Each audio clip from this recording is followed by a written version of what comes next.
Hello, everyone, and welcome back to the Dirt Report. We are here late on a Sunday night in October, bringing you all of the collegiate action from the past week. Of course, as always, my name is Jays Wills. I'm joined by some of the usual suspects here. We've got Klimps, we've got Migs, and we've got JM, but we've got two special guests coming from the top of the collegiate ecosystem. We've got CDAP's Connor joining us from NCSU, of course, the famous CL analyst himself. So listen to what he has to say. And we've got Laggers joining us here from Purdue, one of these top teams as well, hopefully to bring some of his insights into the mix as well. How you guys doing tonight? Connor, how you feeling?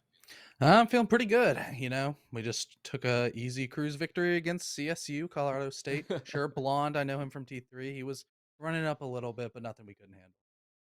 All right. Well, this is a good time to talk about exactly where we're sitting in all of the collegiate leagues right now. Three leagues mainly going on right now. Of course, we've got CR6, we've got CEA, we've got the Rainbow Six Collegiate Championship. Starting over here in CR6, we are reaching the end of the playoffs. The mini major is coming to a close, but it is coming to a banger of a finale. This week, we've got the semifinals, we've got the finals. It's all going down this week, and it is going to be an absolute blast over in CEA.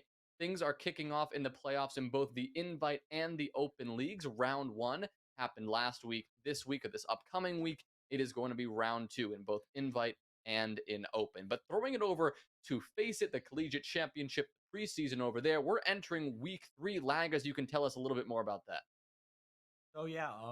Top two teams from every group are guaranteed to make it. Right now, we're currently looking at adding a spot for half of the third place teams to make it. But as we're rounding out here, most of our usual suspects should end up top two in the group, with the one exception of Group U, which is going to be a group to watch in this last week. Three of our top 25 teams over there in UTSA, Tulsa, and who am I missing? St. Clair, along with UCSD, who's a pretty strong fringe team. Mean that week is going to be a real barn burner going into this last week of regular season play. Yeah, you highlight the playoffs. The playoffs are coming up there as well. So, kind of just starting up, only 3 weeks of play, but diving straight on into the playoffs should be super exciting to once again see how all of those just random matches shake up and, what kind of dark horse teams emerge towards the top. But as you can see here, we've gotten a little bit of a facelift. We're looking pretty here. We've got our rankings ticking down below us. We've got the bar over on that side of the screen indicating kind of what we're going to take you through tonight. And so we can kick things off here with talking about some of the notable results from this last week. Klimps, tell me about your game first against Purdue. Anything notable about that one? Yeah, that was a good game. I thought between both teams. Overall, I went through maps. It went long.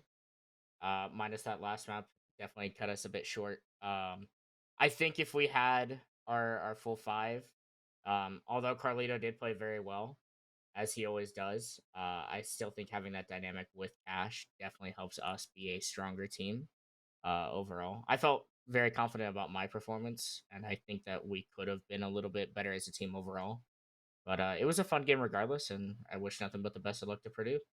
Well, of course, not everybody saw the game or knew the result, and that was a 2-1 win Purdue over GCU. So important to throw that little detail in there, Clemps. But as you could tell, Clemps wished they performed a little bit better. What about you guys, laggers? I mean, going up against GCU, you were technically the favorite coming in. Anything they threw at you that was a bit unexpected, or did everything kind of go according to plan? Yeah, I think it really showed map one that we weren't really ready for this match. We started off really slow. GCU had four clutches, I want to say, in the first half, and we never really got any momentum going after that. We were able to salvage it the last two maps, but the first map was GCU was pretty dominant against us. But overall, I think it was a really good map. I think both teams played very well. I mean, it slipped a little bit towards the end where we were able to pull it out on Chalet, but I think it was a good map overall for both teams or Awesome. series. Well, yeah, JM, I'll throw things to you because you were also on the receiving end of another notable result of the week. ISU Illinois State ended up taking it to you guys in a sweaty 2-1 series, but they pulled out the victory on Chalet nonetheless. Talk to me about that one and how Snail was able to beat you guys down.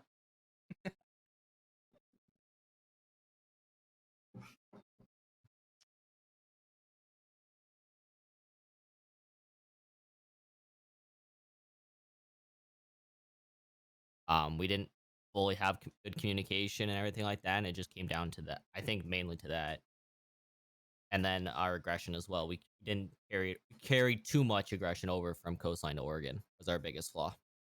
Yeah, well, personally, I got a chance to cast that game, and it was a back and forth mess at times, right? Yeah. Like ISU started out map one looking really really bad, and then you guys looked really bad on map two, and then you come into map three, and both teams kind of had some really strong moments and some really weak moments as well. But it seemed that at the end of the day, they were the ones to pull it out. Well, Migs, I know you don't have any particular team that you are identify with at the moment, but looking across the entire collegiate ecosystem. Any other games that stick out to you? Results this week? This week, sadly, I was waiting for the Purdue Akron game, but we didn't get that. But Texas Tech and Brown, kind of an interesting matchup. 2-1 for Tech. People would think it's a quick 2-0, but Brown managed to steal one. Yeah, take a map out of Texas Tech's hands. That's something big, and that's something we're going to talk about in just a moment. As we lead in here to the top 25, why don't we go right up here and pull up our power rankings for Week 6.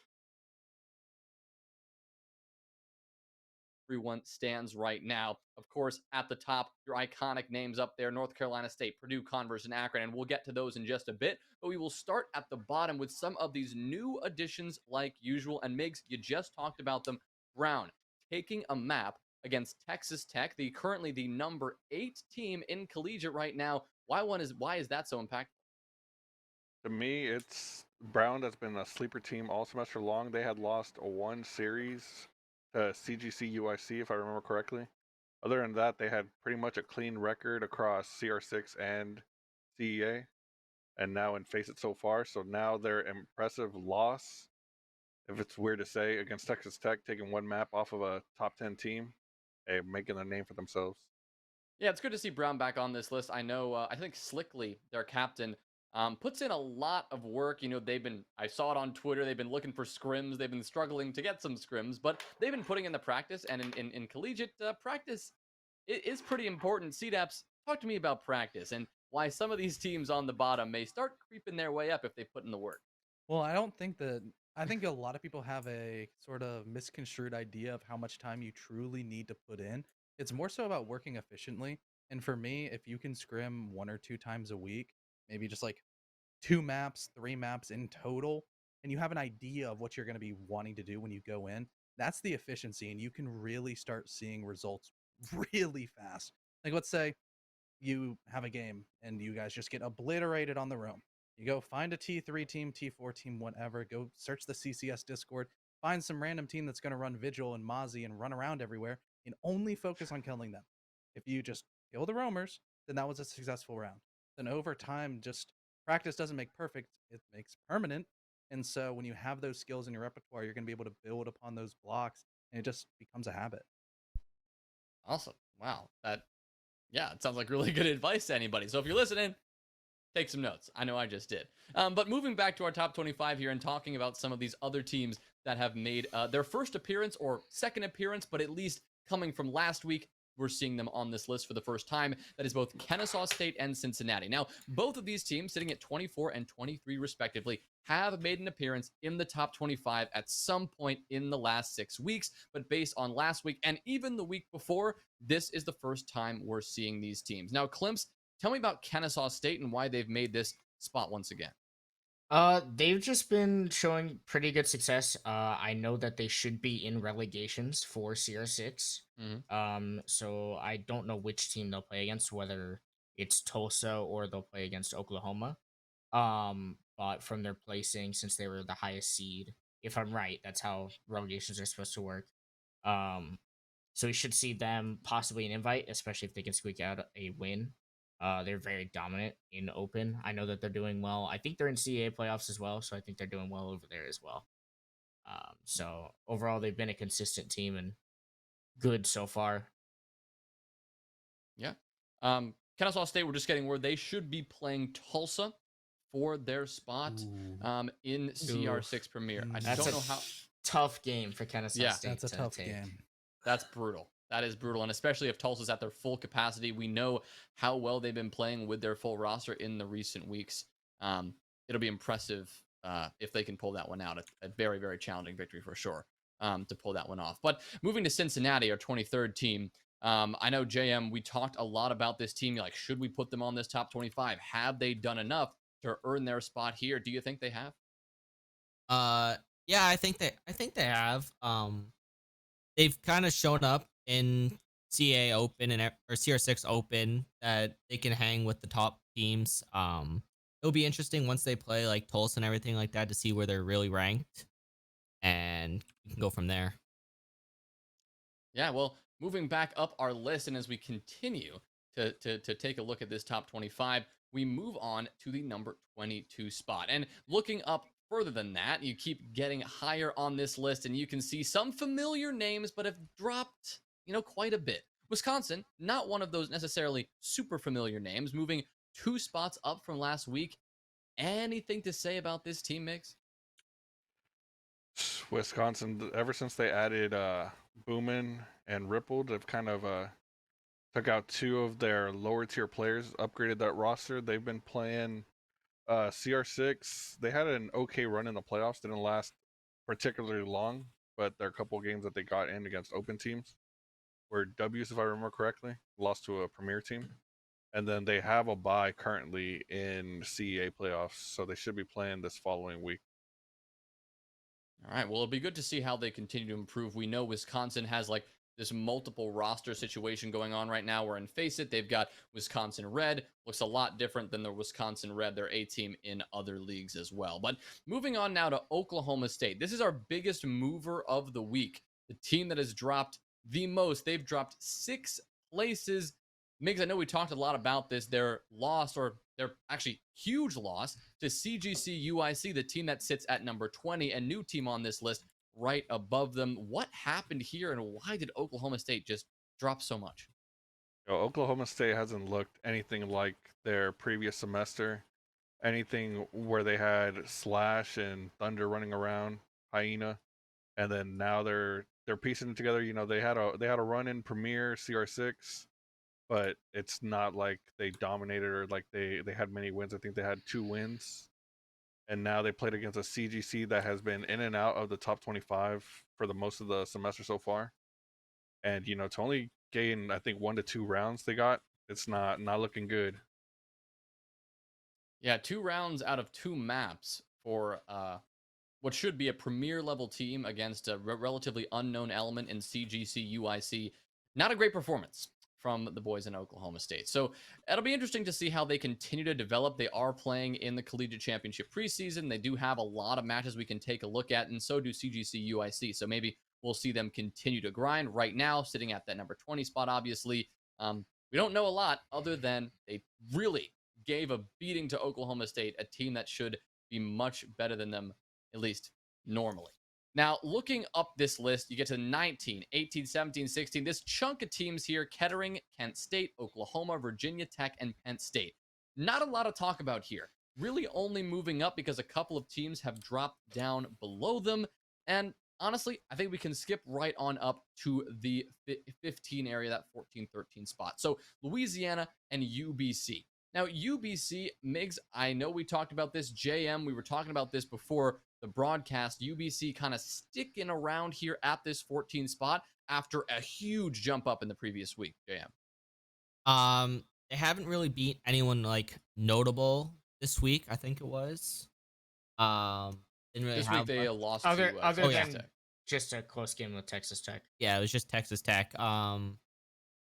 Where they're the top seed, but we've also kind of shown that they are better than the 15 and below teams showing up in CR6 and CEA, I think it was. Just continuing to show that they're better and they're at the top teams, but they're not fully within like the top 13 range, I would say. By the way, that team plays Tulsa. It's the other way around. So Tulsa will play against UBC, and Kennesaw will play. We are getting conflicting information about this. The CR6 So- admins are all over the Solomon place. is saying that, and then I think Tango is saying the other, right? So clearly don't there's some know. ambiguity. They're going back and forth on this. We don't know entirely what the situation is, but we know that these teams, there's going to be 2 auto promoted teams. The best those ones are performers- confirmed. Those ones are confirmed. The 2 from the absolute best in the mini major, and then of course 2 teams that have to fight their way to through relegations through those bottom teams. So that'll be interesting to see exactly how it closes out. But now, before we move on, to these top few teams here in the top 15, let's talk quickly about the teams that don't have a spot on these rankings anymore, namely NCSUB. Now, Connor, I know you've worked with this team a good bit in the past. They are from your school after all, but unfortunately, they're playing in the rec league of the preseason of the collegiate championship right now, and we're not going to have a lot of comparison points going forward. So maybe sort of give us a little bit of a eulogy for them. They dropped off this list. We're not going to likely see them again for a little bit because we're not going to have a lot of comparison points going forward. Do you still think they should be on the top 25 anyway, or do you think that maybe they're not actually a top 25 team? Well, so in my apartment, we have 5 people. There's me, Hayden, Pred, which is Nathan. You have Grant, which is Anarchy. And you have NC Jack, which is Jack. And the one that I said last for a reason, because he is the reason that NCSUB is signed up for rec. He told them, no, you guys have to sign up for rec because you're the B team. Even though the rules changed and they could have played in Premier and done well, he trolled them. And as a Face It admin, I feel like you should know the rules. So yeah, that's my piece. NCSUB, they're actually a very good team when they have a really good general idea of strat, and overall they just have gunners and they can just body certain teams depending on play styles. So as things stand, I still think that they're better than quite a few teams on this list, and I would bet my bottom dollar, top dollar, something like, I'd probably put like $3.50 on it whenever they play a game, something along those lines, because they're a good group of guys. They're hungry, but unfortunately, NC Jack all the way up there on the second floor, he trolled them.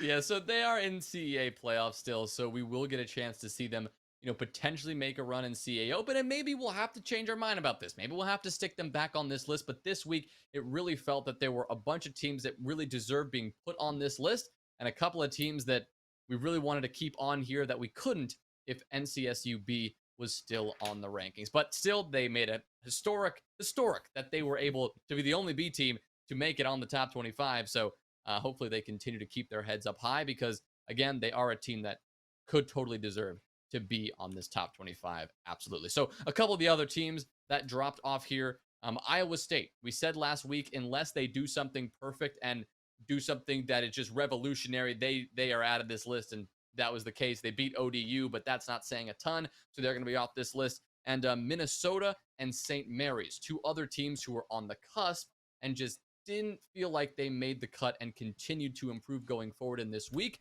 But again, this bottom 10, especially this bottom 5, expect this to change every single week, because at some point it becomes impossible to tell, who is the better team in these very, very tight margins. And we just want to make sure that every single team that is kind of on that cusp is getting their time in the limelight that they should. But finally, jumping back to our top 25 and diving into this 10 to 15 area laggers, we can finally talk about some teams that you yourself have actually played up against, namely Illinois State and St. Clair. You had tight games with them in the CR6 regular season. Now, of course, they had their own bit of a skirmish this week, which we'll get to in a moment, but comparing your performance against both of these teams, how do you feel they stack up against each other? I feel like both of those teams have vastly different playstyles when we played against them. St. Clair is sort of the send 4 people to spawn PQ and then have JM sit in sight and hope that works. And versus the more team-oriented playstyle that Illinois State showed against us. It's kind of hard to get a read when you have 2 teams with vastly different playstyles. But I mean, we had a match this week. We sort of saw the 2 teams take on each other, and maybe not because they deserved to win, but because another team tried to lose. Illinois State ended up walking away with a win this week. So I think the close game, I think how similar their season results look, I think both teams deserve to be next to each other. And I think for this week at least, it makes sense to have Illinois State slightly higher than St. Clair. Yeah, they beat St. Clair after all. JM, I know you already talked a little bit about this matchup, but tell me, was there something that ISU did? I mean, now they're right on the cusp of a top 10 team. They must know what they're doing to some extent. So coming up against you guys, is there something they did in particular to counter you in any way? Did you find yourself stumped and something that Snail and the big brain of ISU were doing? Or was it simply a day of you just dug yourselves into a little bit of a too deep of a hole, I suppose? Uh, I mean, they did pretty good job. I mean, on Oregon of cutting off our roam. They caught a lot of like free ones, I would say, and then us trying to make a lot of hero plays. There was a couple players that tried to put the whole team on their back when they didn't have to, and then would just like do hero plays at the time, and then put us in off balance time, uh, 1vx's and stuff like that. Like I think we left one player in 12 1vx's in 3 maps. So it's just little things like that that we need to work on and not let happen more. Well, moving up to the team just above Illinois State at 11 is at the number 10 spot. That is UAH, Alabama Huntsville. This is a team that started off this stage, or this entire stage, with a very great win against Akron. We had them up at the top. We said this was going to be a great team. Now they've dropped down more to the 10 spot, right in the middle of this invite level group right now, but nothing really notable from them this week, nor from Tulsa, who continue to maintain their top spots from last week. But things get a bit more interesting now that we enter the top 8. We head to Texas Tech and CDAPS. You guys got a chance to play against Texas Tech in the quarterfinals of the CR6 Mini Major. Tell me about this team. Personally, I haven't seen Texas Tech play much yet this stage, so I'm interested in how you felt they stacked up against you. Texas Tech are a team that play a very particular play style, and it works against some teams. It doesn't work against others. And so you have results like Brown. We were talking about like, oh, Brown took a map off of them. Like, that's huge. I didn't get to watch that game personally, so I don't know how things went up, because TTU is notorious for showing up one day and then not showing up the other, and being Get on that here and end. there, here and there.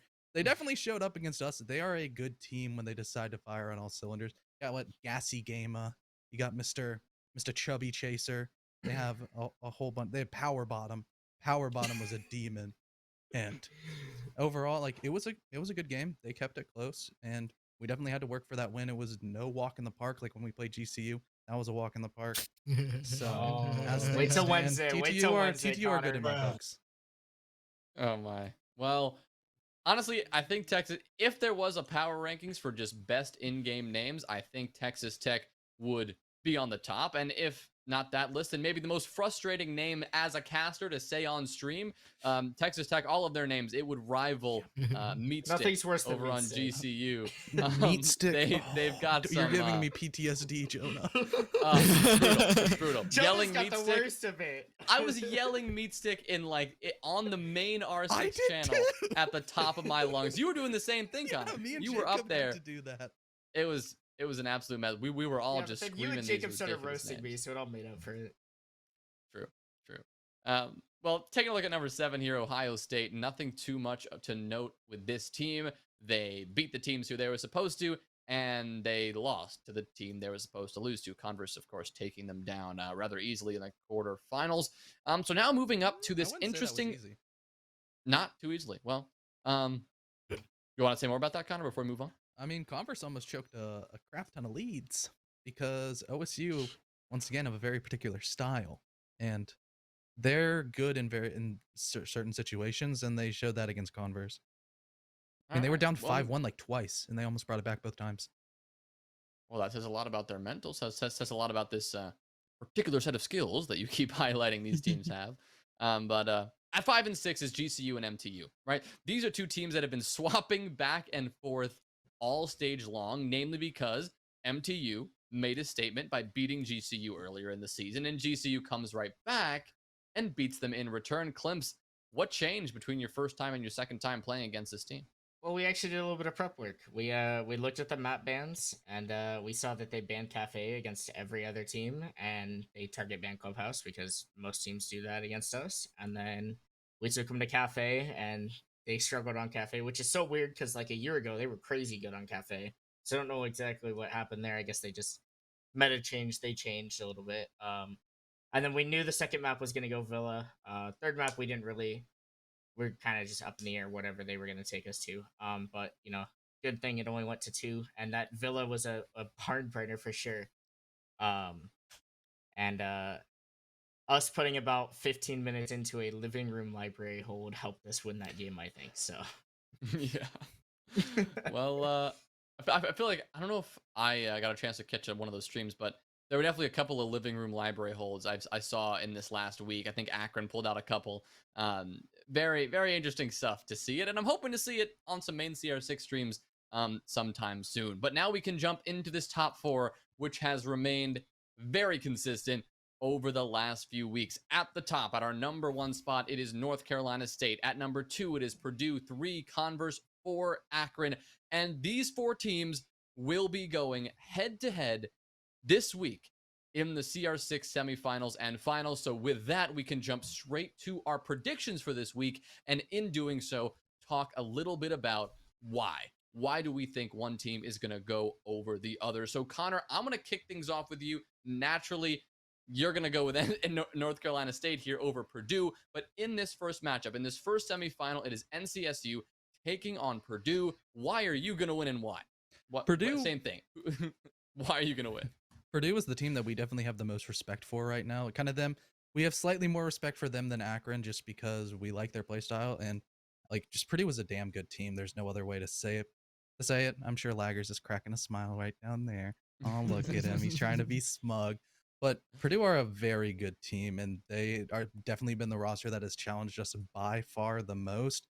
Like nothing else was even close. I mean, we arguably should have lost that game, and we would be kind of flip-flopped in the standings. And that was one of those games that it could have gone either way. And I'm predicting that it's going to be a very, very close one. But overall, I mean, I have to put respect on my boys. They've been grinding. We know what we have our game plan going in for. So it'll be very, very close. Like even all 3 maps could go to OT, 2 maps go into OT, something like that. But I think we'll still edge it out. Yeah, and of course, the last matchup you're referring to was an 8-7 win, NCSU over Purdue on Cafe. That was a nail-biter of a game.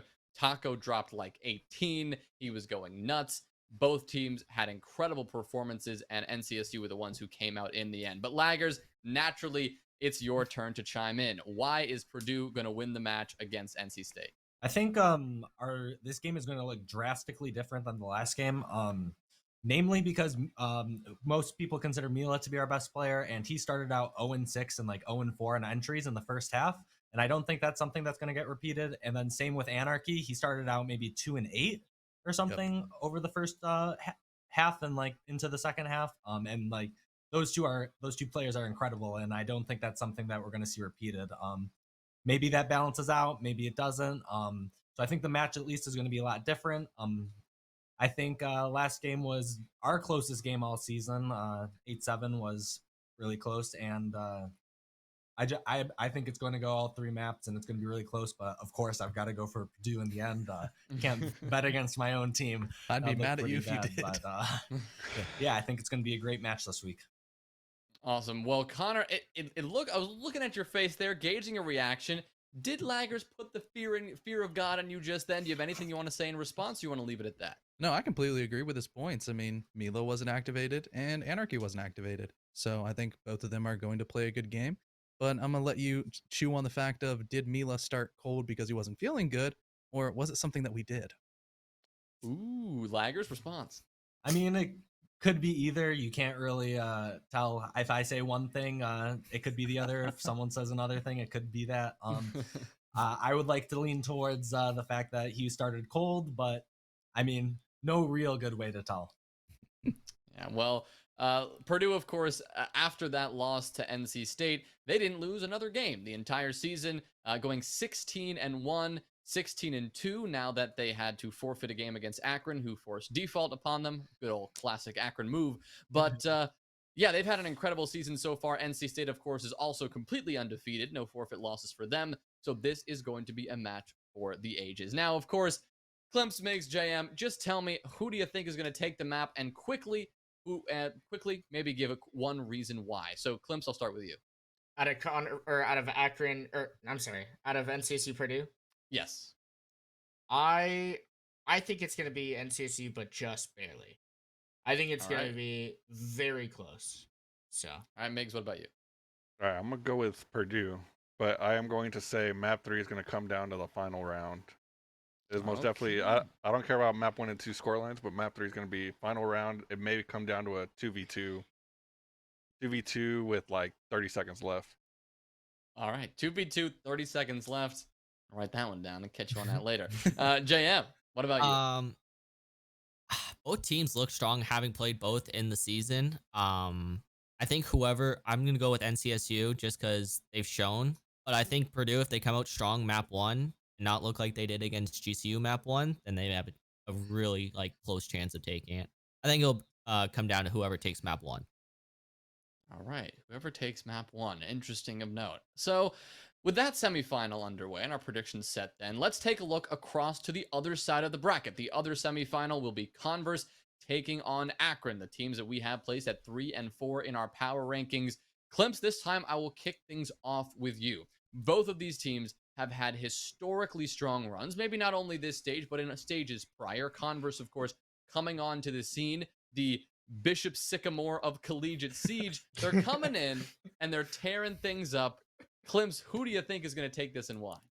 I think Akron is gonna redeem themselves from their first matchup with Converse. I think it is gonna be a close game, but I do have Akron taking it in that game. Things are a lot Alright, and- different for that roster. So Yeah.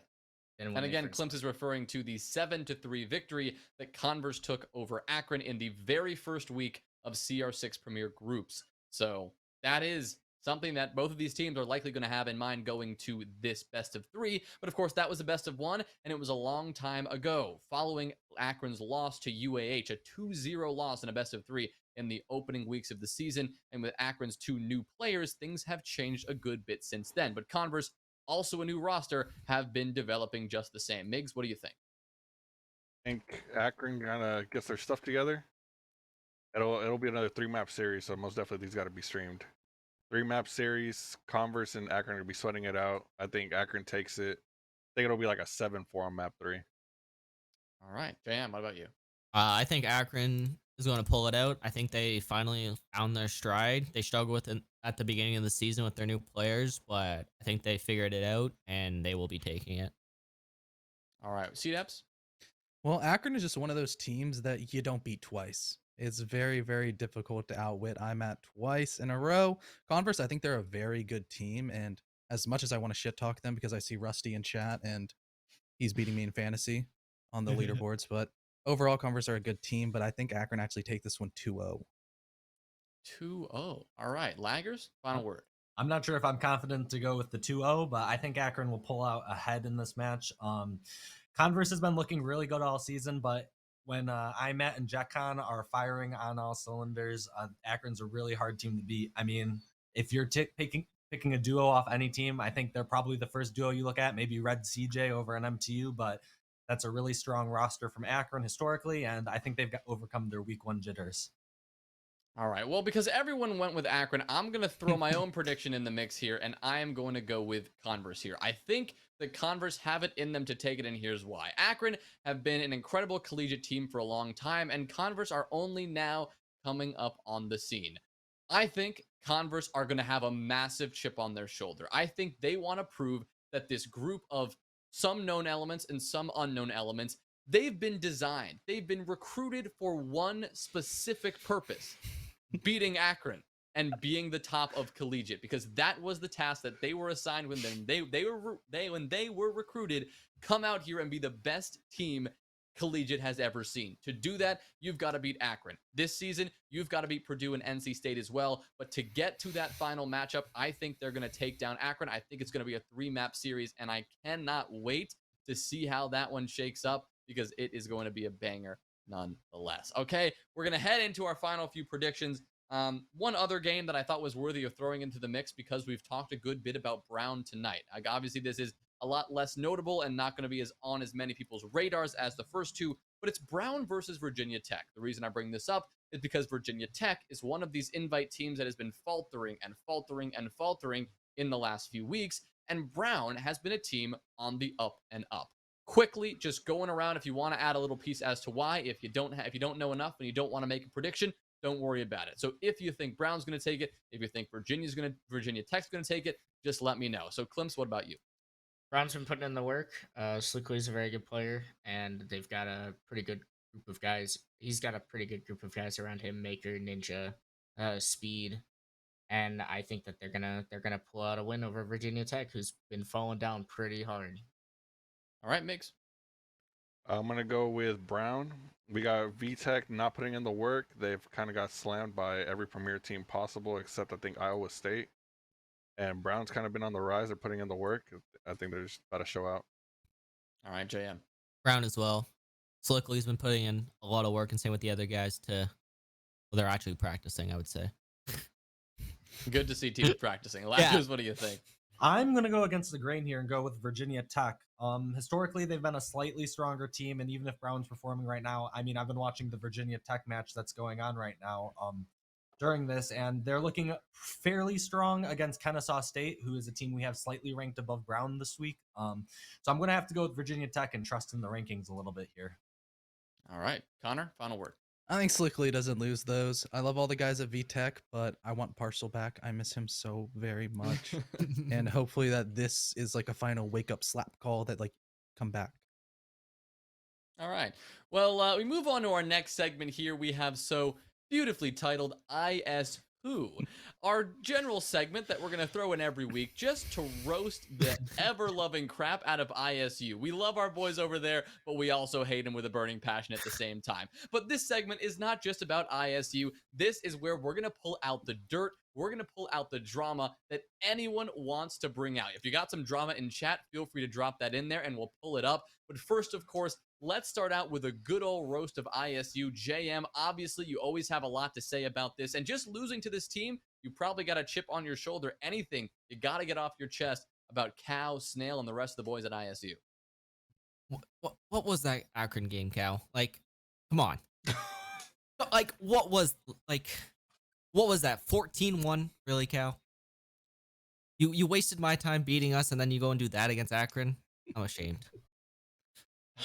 It's really sad. It It's really is. sad. Klims, anything to add? Especially a speed ran over there. Yeah, it was I don't know what you guys are doing. You guys are trolling. I mean, we knew you guys were trolling, but man, you guys fastest speed run any percent. To get Yo, back they were Akron. popping champagne over there. Yeah. They're just vibing, having a good time, and that is not what you'd like to see. Okay, obviously, No. collegiate seed, it's all about the fun. But if you're going to show up against Akron and you just throw all your games, what are you doing here? Just what the heck? Honestly, I don't know if we have that much to say about ISU. There was nothing crazy this week. Hey, they lost to me. I What about played the in guy that that game didn't shoot against them. the planter? I What played. yeah. was that Kringle? Kringle and the Oh, planter? that Oh, was Kringle. rough. Oh, I that was- played against them. I am horrible at the game. There's a reason why you analyze Connor. So, Exactly. there should be a reason. And we 7-0 them with me. One of the funnier clips was I think one of the Purdue boys posted it on Twitter. I don't know if it was you laggers. Mealy Man posted it. Clip of you guys watching. Clip of you guys watching the streamed game and watching how Kringle. I think it was Kringle who got Yeah. stunned by an Elamine and didn't see the planter, or as he was or didn't see the guy defusing the bomb. Big ol' mess. That was hilarious to watch. I loved casting that, by the way. Can I explain yeah. what we said during the call?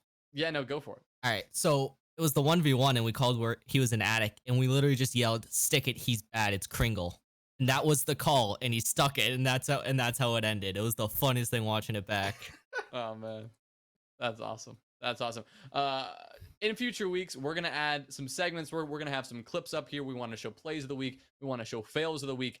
That would definitely fall into the latter category. But for this week, I think we're just gonna move on to some other dirt in the community. Now, laggers, I know coming on here tonight, you wanted to get a couple things off your chest about this GCU team because Klims was talking so much crap before that game, had so much confidence. I mean, the size of that forehead was about the size of his confidence that he was bringing to the table here. Laggers, just go for it right off the bat here. What do you got to say about GCU and the game that you guys ended up taking rather easily, maybe?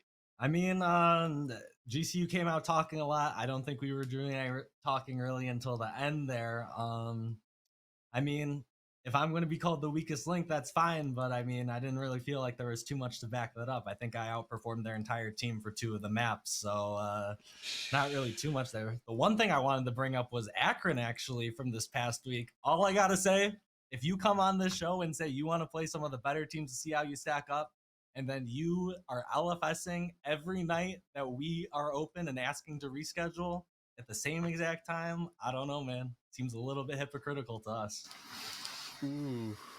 Well, we don't have JetCon on the stream to respond, so I will go to your first point about the GCU game before we get back to the Akron call. But Clemps, tell me, the game against Purdue, you did talk a lot, and you really couldn't back it up. What's up with that? Hey, it's all in good fun and good banter, and it's not a good look when your hard breach is having a top rank for you guys. So that's gonna explain a little bit about our thing. The fact that I had to start that first round acing is that kind of explained how the game was gonna go, I think. So it was all fun, no harm, no foul. Like, if you want to jump in, don't let me stop. I don't have anything to say to that there. I think that Alright. I agree with I that. didn't know that Clemps was on Hard Breach with the way he plays. Yeah, we don't know. Yes. He looks like an entry. Oh, this guy, bro. I play ace all the time. Yeah, He's but you for the jump gun? in the Play the building first bomb. and die. He's Look, for the it's gun. not my fault that I had to change my keybinds because I suck. All right. He's like Snail. How many vaulting deaths did you have against Purdue? Did you Zero. keep a tally?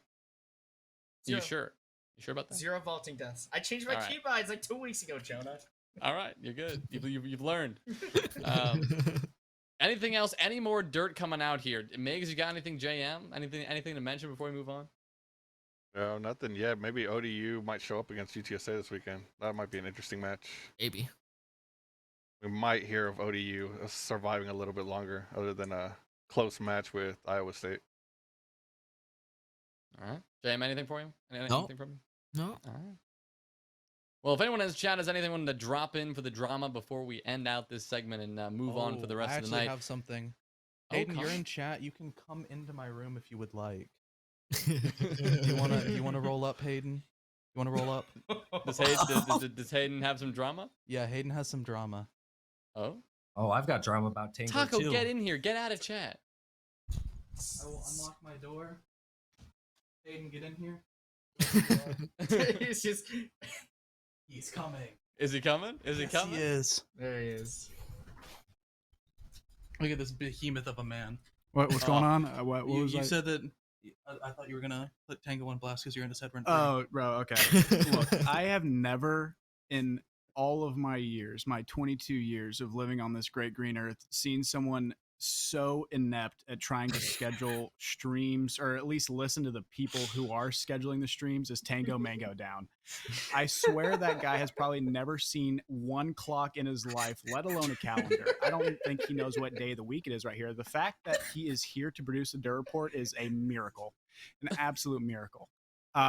If he thinks that I am starting a CR6 game at 11:30 EST, I mean, props to Purdue. I don't know how you guys did it. They asked They're for on that. some- They we- asked for we that. did ask on for crack that. They asked for that. cocaine. We had to ask And for that. that is Hey, something look, that we're I no had to get off my Akron, chest, alright? We're not Tango. forcing default. It's honestly absurd, and also he cannot go to the restroom without a squatty potty. He needs that to make his bowels move. All right. Appreciate it, Taco. See ya. Little guest appearance there from Hayden. 152. He couldn't be on tonight because, of course, they were busy taking down Colorado State over in the preseason of the Collegiate Championship. So we had, of course, the wonderful Connor step in his footsteps there. So our final segment of the night, we wanted to talk about Team of the Week. And we've already talked a good bit about them so far tonight. We've highlighted Brown Esports. We've talked a lot about Brown, and they are going to be our Team of the Week because they are making this appearance and they are turning a lot of heads while doing it. Yes, they haven't had a crazy victory to speak of. They haven't yet taken down one of these big names, but it's still a team worth mentioning. That's Slickly, the captain, Marmed28, Speed, Ninja, and Flix, Vionic, the sub.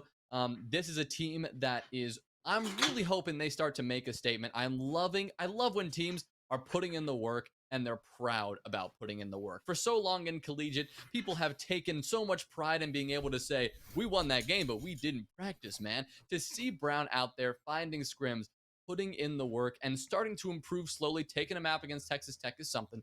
I am looking forward to see what they do in the future.